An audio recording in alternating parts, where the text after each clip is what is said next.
नमस्कार दोस्तों, स्वागत है आपका भक्ति मंत्र में। दोस्तों, सनातन धर्म में कुल 24 एकादशी होती है। सभी का अपना अपना महत्व होता है, लेकिन ज्येष्ठ मास की शुक्ल पक्ष एकादशी तिथि को पड़ने वाली निर्जला एकादशी का विशेष महत्व माना गया है। इस एकादशी व्रत में पानी नहीं पिया जाता है, इस कारण इस एकादशी को निर्जला एकादशी कहा जाता है।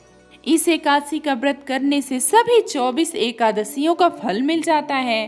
तो आइए जानते हैं कि निर्जला एकादशी कब है और क्या है इसका शुभ मुहूर्त, और साथ ही हम इसके महत्व के बारे में भी जानेंगे।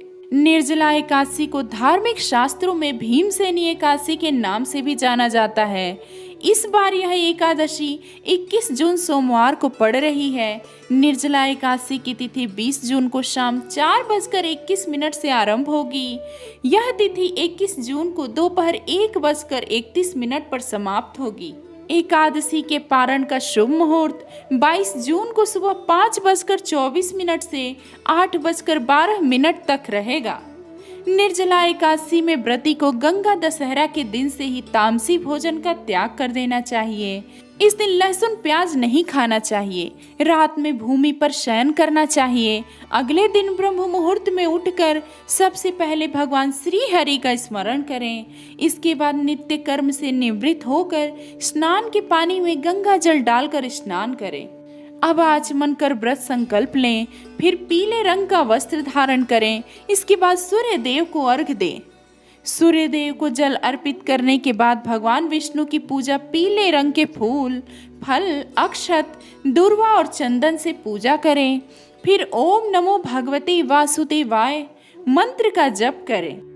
इसके बाद निर्जला एकादशी की कथा करके आरती करें। इस दिन निर्जला उपवास रखने का विधान है। द्वादशी के दिन शुद्ध होकर व्रत पारण मुहूर्त के समय व्रत खोलें। सबसे पहले भगवान विष्णु जी को भोग लगाएं। भोग में कुछ मीठा जरूर शामिल करें। इसके बाद सबसे पहले भगवान का प्रसाद सबको बांट दें। ब्राह्मणों और जरूरतमंदों को यथाशक्ति दान दक्षिणा देकर स्वयं प्रसाद ग्रहण करें। ध्यान रहे, व्रत खोलने के बाद ही आपको जल का सेवन करना है। इस एकादशी का नाम भीमसेन एकादशी क्यों है, आइए वो भी जानते हैं। पौराणिक कथा के अनुसार जब महर्षि वेद व्यास ने पांडवों को धर्म, अर्थ, काम और मोक्ष देने वाले सभी एकादशी व्रत का संकल्प कराया, तो महाबली भीम ने निवेदन किया, महर्षि आपने तो हर पक्ष में एक दिन के उपवास की बात कही है, पर मैं तो एक दिन क्या एक समय भी भोजन के बगैर नहीं रह सकता। मेरे पेट में भूख नाम की जो अग्नि है, उसे शांत करने के लिए मुझे कई लोगों के बराबर और कई बार भोजन करना पड़ता है।